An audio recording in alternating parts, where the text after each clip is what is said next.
just drive. I wanna be the only one to make it to the line. I'll take it to the edge where I live 1,000 lives. But maybe I could be the one right into the setting sun tonight. Just drive.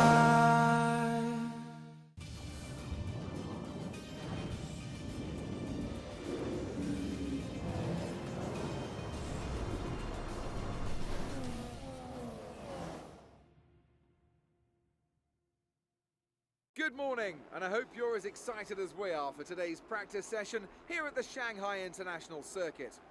This 5.45 kilometre track provides both low-speed cornering and a long high-speed straight, a combination that will challenge even the most experienced driver. A warm welcome once again to the man standing beside me in the commentary box for this session, Anthony Davidson. Hello, Ant. Excited to get underway?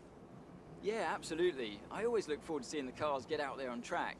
They probably won't be on the limit immediately, of course. We know that one or two of the teams are looking to do some work on new aerodynamic packages, so that always takes some time to get into. But it'll be really interesting to see later on in the session what kind of performance gains are there to be found.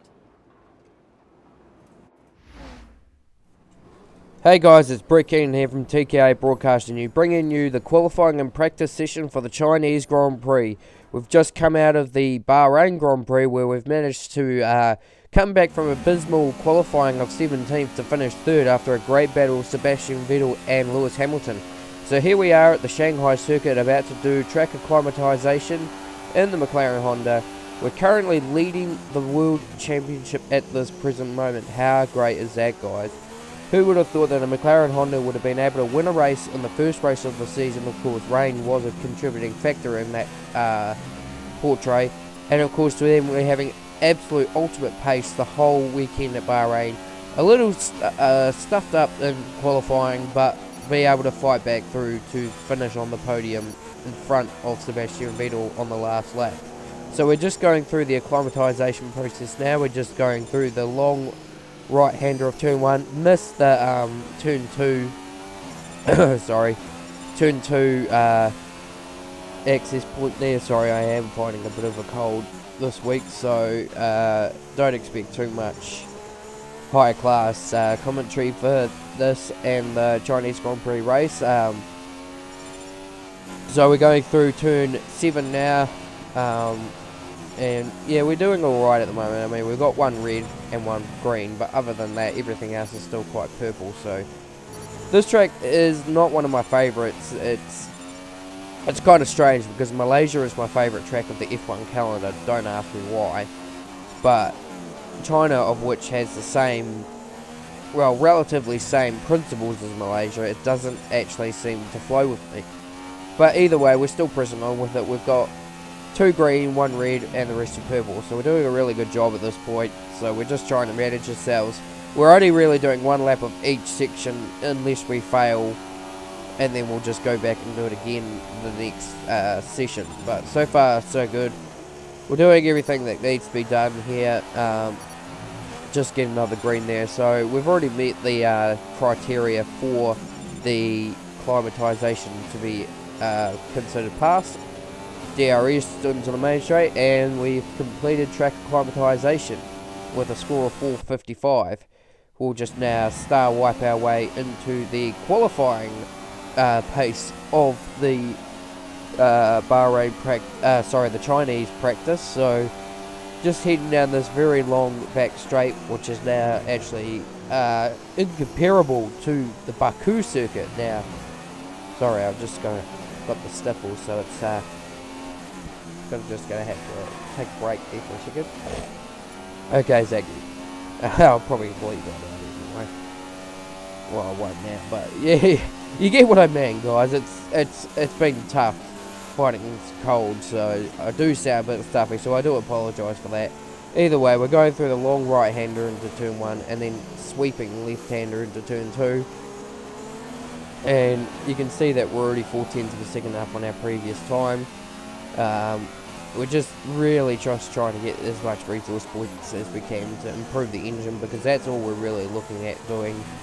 I think we do eventually do fuel efficiency at some point, so sorry, there is a bit of spoiler alert, because I have actually recorded right up to the British Grand Prix at this point, so I'm trying not to spoil anything for you guys, but sorry, it's just really trying to manage how to get everything into perspective. So we'll just go through here. We got fastest sector 2, so we're on the pace at the moment. We're currently P3 at the moment on the super soft tyres, with Rosberg and Gutierrez on P1 and 2. Rosberg with a 140.48. Well, actually, we can't see what we're at the moment because we're currently in the qualifying pace, although it's expecting us to achieve a time of 141.6, which is 13th fastest, so I don't know if that's comparable to what the time we've set on the board is to be in P3, but we'll just have a look anyway. So around the last turn, very wide into the last sector, hit the DRS, still 7 tenths of a second up, and we do go to the top with a well, I don't know, actually, my editing skills are a bit choppy. So anyway, we go to qualifying now. So I'm pretty, yeah, this is qualifying. And we see that Sebastian Vettel decides we're going to, oh yeah, sorry, so yeah, so this is qualifying. So we are just skipping through all the pleasantries in the qualifying rather than watching all the things. I mean, you've all heard it before, and they generally say, oh, this track tends to chew up the rear tyres, so I've been told by the more experienced drivers.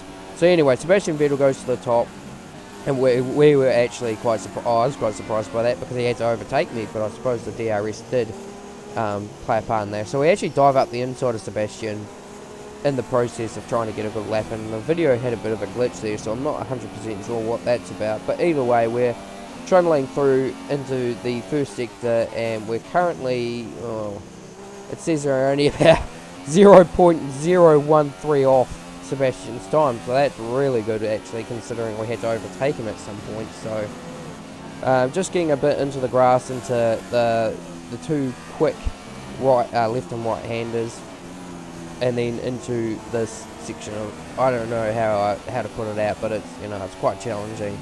Although I find that the game mechanics makes this game a lot easier to actually tackle corners than it does in F1 2015. You can see here going massively wide into the hairpin point.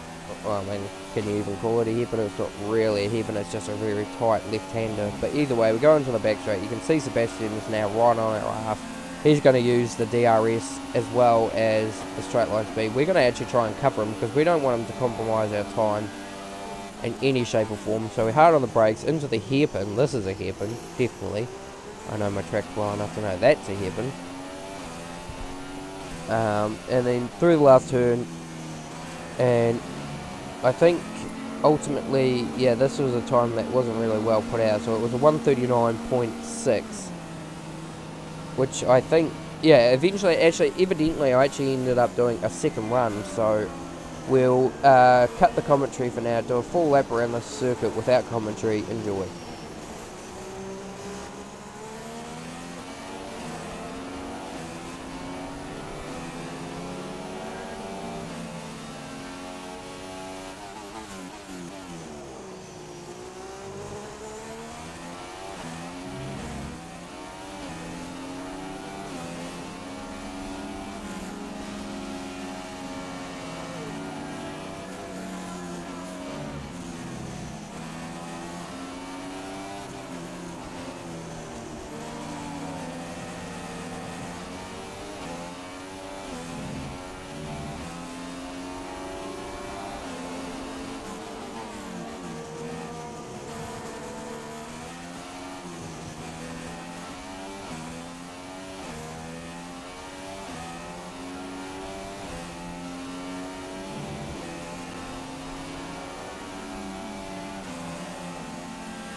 So you can see a massive improvement, 0.5 of a second faster into that lap.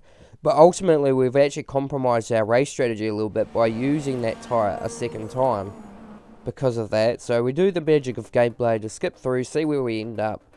And I think, yeah, ultimately, I think we dropped only one position through that whole period and ended up qualifying 7th. So there we go, guys. We're 7th for the Chinese Grand Prix with a 139.1. It's Nico Rosberg from Lewis Hamilton, Daniel Ricciardo, Vettel, Verstappen, Raikkonen, Kvyat, Bottas, Sainz, and Alonso in 11th. So again, we've out-qualified a teammate. Tune in again soon for the Chinese Grand Prix.